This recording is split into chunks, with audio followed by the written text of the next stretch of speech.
नमस्कार, जय गुरुजन मित्रांनो आज आपण श्री शशिकांत अहिरराव सर यांच्याकडनं शरीर शुद्धमचा रिझल्ट जाणून घेणार आहोत. त्यांना नेमका काय प्रॉब्लेम होता आणि शरीर शुद्धमचा किती दिवसामध्ये कसा फरक पडला हे आपण सरांकडनं जाणून घेणार आहोत. सर नमस्कार. नमस्ते सर. एकदा आपला परिचय द्या. मी शशिकांत अहिरराव, मी कॅन्सर हॉस्पिटलमध्ये काम करतो.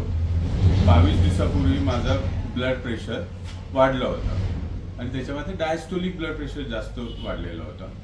तर तो 150/107 असा होता. तर ॲक्सिडेंटल फाइंडिंग होती ब्लड प्रेशर वाढलंय म्हणून. आधी मला काही गोळी नाही किंवा काय ब्लड प्रेशरचा कुठला काही प्रॉब्लेम नाही. आणि मग मी नेक्स्ट डेला मी हॉस्पिटलमध्ये जाऊन तपासणी केली. ब्लड प्रेशर वाढलेलाच होता.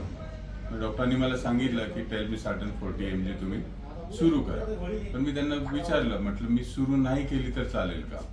मग म्हणे तुम्ही एक आठवडाभर ऑब्झर्व करा ब्लड प्रेशर किती आहे, कंट्रोलमध्ये येत आहे की नाही, का वाढतच आहे. जर वाढत असेल तर गोळी सुरू करा. मग मी इमिजिएट बाकी चहा गोड हे सगळं मी बंद केलं. ड्रिंक्स वगैरे सगळं काही बंद केलं. जे आहे ते सांग है ना. मग एक 2-3 दिवसांनी मी शरीर शुद्ध अवेलेबल केलं आणि ते सुरू केलं. तर आता आफ्टर 7 days माझं ब्लड प्रेशर पूर्ण नॉर्मल आहे. वरचं पण आणि खालचं पण दोघंही ब्लड प्रेशर नॉर्मल आहे.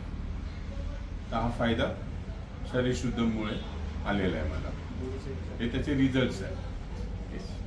निश्चितच मित्रांनो बघा, ब्लड प्रेशर सुद्धा या ठिकाणी मेंटेन झालेलं आहे. म्हणजे जी गोळी कायमस्वरूपी सरांना सुरू करायची होती, शुद्धमचा रिझल्ट त्यांना खूप चांगल्या पद्धतीमध्ये भेटला.